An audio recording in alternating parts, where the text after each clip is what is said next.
इनको मतलब पैंट वाली कतर में भी इनको जूते खाने पड़े, फिर इनको शर्म चाहिए। अभी ये जो सोच रहे हैं ये इनकी गलत फहमी है। अमूल क्या आकर आपको थप्पड़ मारकर चला जाता है मुंह के ऊपर और आप बार बार उसका मुंह देखते हो ना, तो कब तक सहन करेंगे ना। कि मोदी साहब आपसे प्रार्थना है, आपको पूरा वर्ल्ड देख रहा है, आपको पूरा हिंदुस्तान देख रहा है, पूरा हिंदुस्तान आपके साथ है और ये समय है कि ये समय आप नष्ट ना करें, जल्द से जल्द पाकिस्तान पे पड़ जाएं। और सर लोगों की भावना यही सीधा सीधा कह रही है कि हमें बदला होना चाहिए, बदला लेना है, पाकिस्तान को इसका सबक जो है वो ज़रूर सिखाना चाहिए। मार दिए गए हैं, 26 लोग मार दिए हैं। एक लड़की है जो हरियाणा की बेचारी, नई नई शादी हुई है, 6-7 दिन हो गया, उसको घर वालों को मार दिया, उसका क्या कसूर। अच्छा मतलब सारे मतलब सूफी होने चाहिए, मतलब ऐसा नहीं होना चाहिए। मतलब साढ़े गरीबें कन्नै होआ इधर नहीं है। भैन बेचारियां रंडियां होई गेइयां जेहड़ियां रोंदियां घरै गेइयां, खुशी करने आइयां ते रोंदियां गेइयां। चाहते हैं कि उनको अच्छे से सबक सिखाना चाहिए कि हम भी ड्राइवर हैं, हमारा भी कारोबार ठप हो गया, हम भी कश्मीर चलते थे, जो पंगा हुआ इसकी वजह से हम भी बहुत परेशान हैं। हमें भी बहुत अफसोस हो गया कि ऐसा नहीं होना चाहिए। नहीं सारे लोग चाहते हैं एक बार इन्हें सजा दी जाए, मतलब इन्हें की फौजी कार्रवाई जरूरी है इनके उत्ते, ताकि ये बाज आएंगे। भारत और पाकिस्तान के बीच स्थिति अभी भी जस की तस बनी हुई है और अगर हम समाचार देखें तो उसमें ऐसा लगता है कि कुछ आने वाले जो समय है कुछ ना कुछ बड़ा होने वाला है, क्योंकि हम जब भी भारत या पाकिस्तान की न्यूज़ देखते हैं उसमें ऐसा लगता है, हालांकि हम लोग घरों में बैठे होते हैं, हमें नहीं पता कि बाहर क्या हो रहा है, लेकिन न्यूज़ जब सुनते हैं, जहाँ लोगों की जो प्रेस कॉन्फ्रेंसें होती हैं, बड़े नेताओं की होती हैं, तो या फिर जो इंटरनेशनल न्यूज़ होती है, बाहर की जो न्यूज़ होती है, वो जब हम सुनते हैं तो हमें ऐसा लगता है कि माहौल कुछ गर्म है, कुछ ना कुछ बड़ा हो सकता है। क्योंकि हम लोग अभी जम्मू के अंदर हैं तो हम लोग जम्मू के आसपास की खबरें देखते हैं, लेकिन अगर बाहर देखें जो कराची बंदरगाह पर क्या हो रहा है या फिर बलूचिस्तान के अंदर क्या हो रहा है, तो जब इस तरह के समाचार देखते हैं तो फिर हमें लगता है कि कुछ ना कुछ बड़ा होने वाला है और भारत सरकार जो है कोई ना कोई ऐसा प्लान कर रही है कि वो पाकिस्तान पर कुछ बड़ी कार्रवाई कर सकती है। इसी संबंध में लोगों से पूछते हैं कि लोग क्या इस बारे में कहते हैं। एक ऑटो वाले भाई साहब है मेरे साथ। भाई जी क्या नाम है आपका? राजेश शर्मा। राजेश जी, इस समय जो स्थिति बनी हुई है इंडिया और पाकिस्तान के बीच, जिस तरह से मिलिटेंट आए थे यहाँ पर, उन्होंने हमला भी किया था, यहाँ के जो निर्दोष सैलानी थे उनको मार भी दिया, क्या कहते हो आप, किस तरह की कार्रवाई उन पर होनी चाहिए? उन पर कार्रवाई तो होनी चाहिए, है ना। आकर मुंह पर थप्पड़ मार कर चले गए वो ना, तो इसका जवाब तो देना चाहिए। आपको लगता है कि जो इस समय माहौल बना हुआ है उसमें कोई तो कोई बड़ी कार्रवाई होगी? कार्रवाई होगी, ये तो मेरे को लगता है होनी चाहिए, क्योंकि आज की डेट में पूरा हिंदुस्तान है जो यही मांग रहा है कि भाई एक छोटा सा मुल्क आकर आपको थप्पड़ मारकर चला जाता है मुंह के ऊपर और आप बार बार उसका मुंह देखते हो ना, तो कब तक सहन करेंगे ना। हद हो चुकी, हद पूरी हो चुकी है, हद थोड़ी नहीं हुई है, ज़्यादा हो चुकी है ना। तो एक छोटा सा मुल्क आपको आता है ना, गली के गुंडे हो ना, कीड़ों की तरह आकर निहत्तों पर वार करते हैं, मारते हैं। एक मतलब एक चींटी को मारना और एक निहत्ते को मारना बराबर है, कोई बड़ी बात तो नहीं। एक निहत्ता बंदा जा रहा है, उसके आप अगर आपको जान भी ज़्यादा तो उसको थप्पड़ मार दोगे, और एक बेचारे घूमने के लिए गए हुए हैं बंदे ना, आप उनके मुँह आप उनको गोली मार रहे हो, बेचारे ऐसे घूमने के लिए, ना उनकी गलती है ना कुछ है ना, उनको मारने से क्या फ़ायदा। अगर लड़ना है तो सीधा आमने सामने लड़ो, तब मज़ा आएगा, फिर पता चलेगा भाई क्या है क्या नहीं है ना। आपका क्या नाम? मेरा नाम पवन शर्मा जी। पवन जी, जो इस समय स्थिति बनी हुई है आपने सुन ही लिया होगा, क्या करना चाहिए इस समय भारत में? देखो ये बार बार टारगेट किलिंग करता है पाकिस्तान, इसको शर्म चाहिए। कौन से मल धर्म की बात करता है, निहत्थे लोगों को मारना, कोई मैंने तो धर्म में आज तक नहीं पढ़ा है, तो इनको जितनी इनकी बेशर्मी है इनको शर्म आनी चाहिए। वो लोग बेचारे घूमने के लिए गए थे, तो जिस दिन इन्होंने हमला किया, जम्मू में भी लोग रो रहे हैं, कश्मीर में भी उससे ज़्यादा कश्मीर में रो रहे हैं, क्यों लोगों का काम काज जो ठप पड़ गया है, तो इससे ऐसी दहशत इन्होंने डाली है, तो निर्दोष लोगों को मारा। मैं कहता हूँ इनको 100 बार लानत मारो तो कम है। तो शर्म आनी चाहिए इस पाकिस्तान को जो बार बार टारगेट किलिंग करता है। उन्होंने तो धर्म पूछ कर इन्होंने गोली मारी, जहाँ के जो मुसलमानों के लिए उनको उस्का रहा है, मुसलमान भी अब समझ गए हैं, उनको पता है कि ये पाकिस्तान खुद भूखा मार रहा है और ये हमें भी उधर धकेलने की कोशिश कर रहा है। तो मैं इसे लानते से ज़्यादा कुछ नहीं मारता, इनको लानते चाहिए 100 बार, शर्म आनी चाहिए इस पाकिस्तान को। अभी जो स्थिति बनी हुई है आपको लगता है कोई बड़ी कार्रवाई हो सकती है? देखो मतलब मीटिंगें लगातार, जो प्राइम मिनिस्टर हमारे इंडिया के लगातार वो मीटिंगें ले रहे हैं, मतलब डिफेंस भी उन्होंने मजबूत किया, ऐसी बात नहीं है। आगे मुझे लगता है कि जो कार्रवाई अगर होगी तो बहुत खतरनाक कार्रवाई। अगर आप प्रधानमंत्री या किसी बड़े ओहदे पर होते तो क्या करते आप तब? इनको सर क्या करना है, इनको 2-3 बार पहले भी जंग हो चुकी है, बेशर्म को शर्म होती नहीं है इनको। पहले कह रहा हूँ ना, इनको मतलब पैंट वाली कतर में भी इनको जूते खाने पड़े, फिर इनको शर्म चाहिए। अभी ये जो सोच रहे हैं ये इनकी गलत फहमी है। तो अगर ये ज़्यादा दोबारा पंगा करेंगे तो ये मुझे लगता है जो हमारी पार्टी है, जो हमारे नरेंद्र भाई मोदी जी हैं, इनको अच्छे से तरीके से इनको सबको सिखा देंगे। इनको फिर पता चल जाएगा कि क्या करना है इनका इलाज होने वाला है। भाई जी के नाम सुभाष चंद्र जी। सुभाष जी, इसलिए ਜਿਹੜਾ ਮਾਹੌਲ ਬਣਿਆ ਦਾ ਇੰਡੀਆ ਤੇ ਪਾਕਿਸਤਾਨ ਦਾ ਔਰ ਜਿੰਜਾਂ ਹੁੰਦੇ ਉਗਰਵਾਦੀ ਆਏ ਇੱਥੇ ਆਣੀ ਹੈ, ਸਾਡੇ ਜਿਹੜੇ ਨਿਰਦੋਸ਼ ਲੋਕ ਉਹਨਾਂ ਹੀ ਮਾਰੀ ਵੀ ਗਏ। ਹੁਣ ਕੀ ਲੱਗਦਾ ਤੁਸੀਂ ਇੰਡੀਆ ਨੇ ਉਹਦਾ ਜਵਾਬ ਕਿਵੇਂ ਦੇਣਾ ਚਾਹੀਦਾ? ਜਿਸ ਤਰ੍ਹਾਂ ਉਹ ਗਲਤ ਕਰੇ ਕਰਦੇ ਨਾ, ਇਸ ਤਰ੍ਹਾਂ ਉਹਦੀ ਤਰਫਾ ਗਲਤ ਹੋਇਆ ਤੇ ਉਸ ਤਰ੍ਹਾਂ ਦਾ ਕਿ ਜਵਾਬ ਦੇਣਾ ਚਾਹੀਦਾ ਸੀ। ਤੁਹਾਨੂੰ ਲੱਗਦਾ ਕਿ ਇਸ ਸਮੇਂ ਜਿਹੜਾ ਮਾਹੌਲ ਬਣਿਆ ਦਾ ਉਹਦੇ ਵਿੱਚ ਕੋਈ ਜਵਾਬ ਖਤਰਨਾਕ ਆ? ਨਹੀਂ, ਸਾਰੇ ਲੋਕ ਚਾਹੁੰਦੇ ਨੇ ਇੱਕ ਵਾਰੀ ਇਹਨੇ ਸਜ਼ਾ ਦਿੱਤੀ ਜਾਏ। मतलब इन्हें की फौजी कार्रवाई करनी? फौजी कार्रवाई जरूरी है इनके उत्ते, तादी ये आवाज आएंगे। क्या कह रहे थे आप बेटे?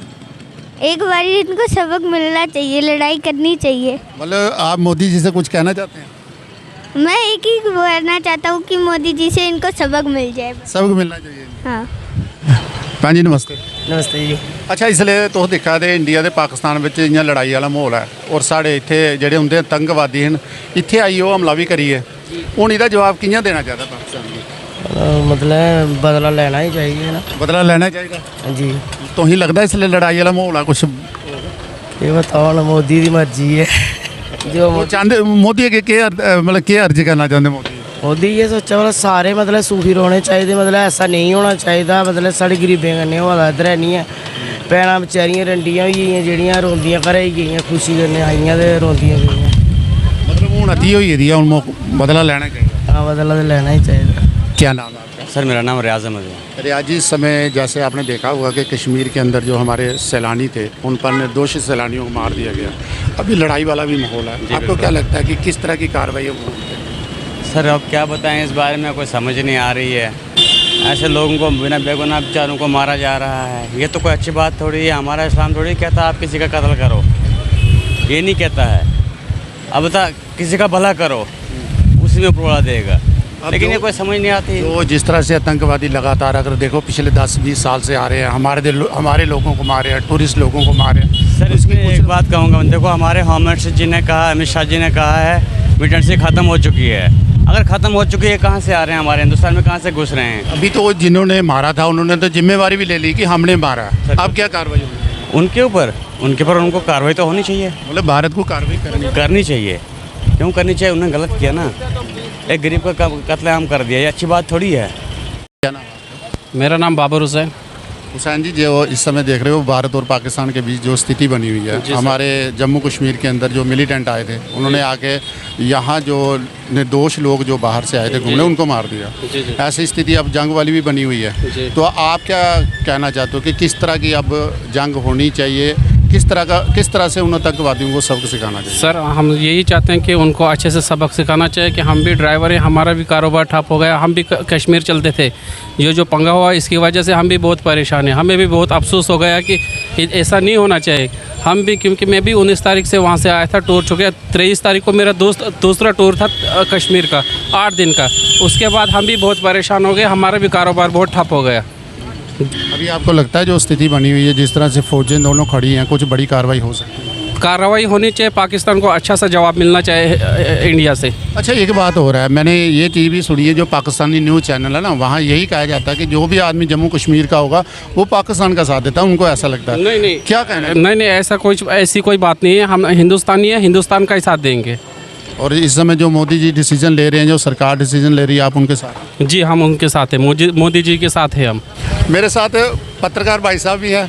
रुपेश जी, कैसे हो? सर बस ठीक हो सर। अच्छा, टेंशन बनी हुई है भारत और पाकिस्तान के बीच में। आप बताओ कि ऐसी स्थिति में भारत को क्या करना चाहिए? देखो, लोगों की डिमांड तो यही है कि युद्ध होना चाहिए, लेकिन मुझे लगता है कि युद्ध पर भी थोड़ा सोच विचार ज़रूर करना चाहिए, क्योंकि जो लोग इस दुनिया से चले गए हैं, हम चाहते हैं कि उनका बदला तो ज़रूर लें, लेकिन जो लोग अभी ज़िंदा है, इस देश के नागरिक हैं, उनके बारे में भी ज़रूर सोचा जाए, क्योंकि युद्ध एक ऐसी चीज़ है जिन लोगों ने अपनी बच्चों को खोया है, अपनी माँ को खोया है, अपने बेटे को खोया है, वो दर्द वही लोग जान सकते हैं जिनके घर में ये हादसा बीता है। तो लेकिन ये है कि बदला जो ज़रूर लेना चाहिए उन लोगों से। आप पत्रकार भी हैं, लोगों से आप मिलते भी होंगे, तो वहाँ लोगों की जो भावनाएं होती हैं, लोगों की भावनाएं किस तरह की? सर, लोगों की भावना यही सीधा सीधा कह रही है कि हमें बदला होना चाहिए, बदला लेना है। पाकिस्तान को इसका सबक जो है वो ज़रूर सिखाना चाहिए। भाई साहब क्या नाम है आपका? मेरा सर नाम है राजेंद्र कुमार। चंद्र कुमार, पता है आपको? मेरा नाम भी राजेंद्र। भाई हो गए आप हमारे। भाई तो वैसे ही। अच्छा, मुझे बताओ कि जी। इसमें जो स्थिति बनी हुई है भारत और पाकिस्तान के बीच, जिस तरह से हमारे निर्दोष जो सैलानी थे उन पर हमला किया था, पाकिस्तान से जो आतंकवादी आए थे, ऐसे में क्या कार्रवाई करनी चाहिए भारत सरकार को उनके खिलाफ? मैं कहता हूँ सारे जो उग्रवादी हैं ना, उनको ख़त्म करना चाहिए। उनसे हम लोग बहुत परेशान हैं, काम धंधा बंद हो गया है, कोई गाहक नहीं आता, कुछ नहीं आते, पूरे दिन के बैठे हुए हैं, बूंदी तक नहीं हो रही है। इस परेशान है, कह रहे हैं सरकार को, हम मोदी साहब को ये कहते हैं हम उग्रवादी हो ना ख़त्म कर दो। उग्रवादी बहुत परेशान किया हुआ है। ये सारा उग्रवादी तो पाकिस्तान से ही आता है। हाँ, पाकिस्तान से आता, वही तो भेज रहे हैं, वही तो हमारा एक धंधा ख़राब कर रहे हैं। हमारे निर्दोष लोग हैं जो वो मार दिए गए हैं, 26 लोग मार दिए हैं। एक लड़की है जो हरियाणा की बेचारी, उस नई शादी हुई है, 6-7 दिन हो गया, उसको घर वालों को मार दिया। उसका क्या कसूर था? श्रीनगर को जो उनको पता होता हमने मर जाना, वो जाते ही नहीं। अच्छा, आपने कहा कि अभी काम धंधा नहीं है, अगर लड़ाई लग जाती है तो ऐसे में तो फिर काम धंधा थोड़ा और ज़्यादा ख़राब होगा। हाँ सर, बिल्कुल सर, हम फाके लेंगे, मर जाएंगे हम लोग। बर्दाश्त कर लोगे? सर देखो ना, हम गरीब लोग हैं, मर जाएंगे। नहीं, लेकिन एक तरफ आप कह रहे हो जंग भी हो जाए, फिर दूसरी तरफ वो भी कह रहे मैं तो कहता हूँ जंग नहीं हो तो ठीक है, जंग होगी तो हम लोग मर जाएंगे। काम धंधा आगे ही बंद है और बंद हो जाएगा, जो निर्दोष लोग मर जाएंगे, हम लोग मर जाएंगे। अगर फिर बड़ी कार्रवाई कोई नहीं करेंगे तो वो तो फिर आए दिन करते ही रहेंगे ना इस तरह। हाँ सर, वो तो है ही है। हाँ, फिर ऐसे में क्या करना? हाँ सर, फिर तो जंग होनी चाहिए, उनको सबक सिखाना चाहिए पाकिस्तान को। मतलब कोई ऐसा रणनीति निकालनी चाहिए कि जंग, मतलब उनको सबक सिखाना। तो हाँ, उनको सबक सिखाना चाहिए, पाकिस्तान को सबक सिखाना चाहिए। वही भेज रहे हैं उग्रवादी, वही भेज रहे हैं, वही काम ख़राब कर रहे हैं। जो देखो हमारे जम्मू में उग्रवादी फैले हुए हैं, कश्मीर में फैले हुए हैं, सिर्फ उधर नहीं है, आगे इधर मतलब इस पाकिस्तान में नहीं है। हमारा भी कोई पाकिस्तान में जाता है हमला करने के लिए। हम मोदी साहब कहते हैं चलो आप हमारे से सुलह करो, जब हम मतलब कुछ नहीं, हम चाहते हैं भाई हमारे में इधर शांति हो जाए, तो वो हमारा पंगा लेते हैं। देखो हम शांति से लोग काम कर रहे हैं, आ जा रहे हैं, उधर मार दिए, हमें खुद ही भड़का रहे हैं, तो हम बर्दाश्त कैसे करें? मतलब इनकी सफाई करना तो ज़रूरी है ना? हाँ, इनकी सफाई करना ज़रूरी है, इनको मारना चाहिए। अब सफाई करने के लिए उनके घर को ही जब तक तबाह नहीं करेंगे तो फिर सफाई कैसे? वो तो है सर। हाँ, वो तो आप सरकार को तो समझ आ रहा है, हम तो बच्चे लोग, हम क्या कर सकते हैं? हम तो कहते हैं भाई उग्रवादी बंद कर दो, उनको मार ही दो, जो जिस दिन मिलता है वो तो ख़त्म कर दो, उनको गोली से उड़ा दो, उनको बाल बच्चों को भी उड़ा दो, उग्रवादियों को। हाँ, क्योंकि बड़े हो गए फिर भी वो मिलिटेंटी बने। हाँ, वो तो कह रहे हैं हमको मिलिटेंट बनेंगे, हम लोगों को भी मारेंगे ना, तो उनको ख़त्म कर दो। हम मोदी साहब से एक गुजारिश है, उनको ख़त्म कर दो, पाकिस्तान को सबक सिखाओ। प्रधान जी नमस्कार। प्रधान जी, जिस तरह जो इस समय स्थिति बनी हुई है भारत और पाकिस्तान के बीच में, और क्यों बनी हुई है वो तो आपको बताने की ज़रूरत नहीं, क्योंकि आपने भी बहुत सारे कार्यक्रम भी यहाँ किए हुए हैं, तो इस समय भारत को किस तरह का कदम उठाना चाहिए? देखिए जी, ये एक जो हमारे प्राइम मिनिस्टर साहब हैं ना, उनको ये एक मौका था, क्योंकि रोज़ का जो कहते हैं ना सरदर्द ख़त्म करने का, ये तो कहते थे मेरा जी 56 इंच का छाती है, तो मुझे समझ नहीं आई वो कहाँ पे गई। आज उन्होंने देखें कि पहलगाम के अंदर 26 लोगों को मार दिया, शहीद कर दिया। मारना क्या कहना, शहीद किया। वो किसकी गलती है आप बताएं मुझे, कि इतना बड़ा वहाँ पिकनिक स्पॉट बना है, वहाँ पे इनकी सिक्योरिटी नहीं है? क्या है ये अरेंजमेंट? चलो शहीद हो गए, उसके बाद पाकिस्तान को ये समय था बताने का कि हिंदुस्तान क्या चीज़ है। हमें बड़ा नाज था मोदी साहब पे कि इस वक्त ये उन शहीदों का बदला ज़रूर लेंगे। शहीद तो हमारे बहुत हुए हैं, लेकिन जो 26 को इकट्ठा मारा गया, ये तो एक उनका बलिदान जो है वो पूरे हिंदुस्तान याद रखेगा। और इस वक्त जो पूरा वर्ल्ड देख रहा है कि हिंदुस्तान एक इतना पावरफुल है और क्या करेगा, लेकिन कुछ नहीं किया। मैं आपके माध्यम से मैं इनको कह देना चाहता हूँ कि ये अभी भी समय है, समय है पाकिस्तान का नामो निशान मिटा दें, नक्शे से इनका नाम नहीं होना चाहिए। और लाहौर क्या, पूरे पाकिस्तान में हिंदुस्तान के झंडे होने चाहिए थे। मुझे अफसोस है कि आज तक ये लोग कर नहीं सके। ये क्या है जी, पानी बंद कर दिया। अरे कौन सा पानी बंद किया आपने, मुझे बताए। पानी देखिए अब चुनाव का कैसे जा रहा है। पानी बंद करने से ये मसला हल नहीं होगा, मिलिटेंसी कम नहीं होगी। पाकिस्तान एक ऐसा मुल्क है जिसके दिल में कोई हमदर्दी नहीं है हिंदुस्तान के लिए। तो मैं आपके चैनल के माध्यम से ये कहना चाहता हूँ कि ये समय है, पूरे हिंदुस्तान की आवाज़ है कि मोदी साहब हम आपके साथ हैं। अगर इस वक्त मोदी साहब ने पाकिस्तान से बदला नहीं लिया, हिंदुस्तान से बदला नहीं लिया, तो मैं ये कह देना चाहता हूँ आने वाले समय में ना मोदी साहब को ना बीजेपी को ये हिंदुस्तान क्या कहीं से भी कोई वोट मिलने वाला नहीं है। मैं जहाँ तक आपको जानता हूँ, आपने बड़े प्रोटेस्ट किए, बड़ी बहुत लंबा इतिहास में जो मैंने खुद कवर किया है। ऐसे मौके पर मान लीजिए अगर आप होते, कोई बड़े लेवल पर होते, किसी बड़े पद पर होते, तो आप इस समय तक पाकिस्तान के साथ क्या उसकी मतलब क्या हालत करते? मेरा ख्याल है आप देखें पाकिस्तान, मैं कहता हूँ मैं होता तो मैं पाकिस्तान का नाम ही खत्म कर देना इस वक्त। ये देखें पाकिस्तान आप करो, पाकिस्तान है कहाँ पे? अरे बॉर्डर पे आप देखें लोग भाग गए हैं, पाकिस्तान के झंडे उतार के पीछे भाग गए हैं। और इनको क्या चाहिए? अब पाकिस्तान इनको खुद कहे कि आप आओ, मैं आकर यहाँ जी झंडे लगा लो, ये कि तो शर्म की बात है। वो भाग रहे हैं। अरे वो डरा हुआ है, पड़ जाओ उस पर, ख़त्म करो ये रोज़ का। अगर मैं कहूँ ऑफिशियल बयान जो हिंदू शिवसेना अगर कुछ कहना चाहती है, बड़ा कुछ कहना चाहती है, तो मोदी साहब को क्या कहेगा? मैं यही कहूँगा कि मोदी साहब आपसे प्रार्थना है, आपको पूरा वर्ल्ड देख रहा है, आपको पूरा हिंदुस्तान देख रहा है, पूरा हिंदुस्तान आपके साथ है। और ये समय है कि ये समय आप नष्ट ना करें, जल्द से जल्द पाकिस्तान पे पड़ जाएं और पाकिस्तान का नामो निशान मिटा के रख दें।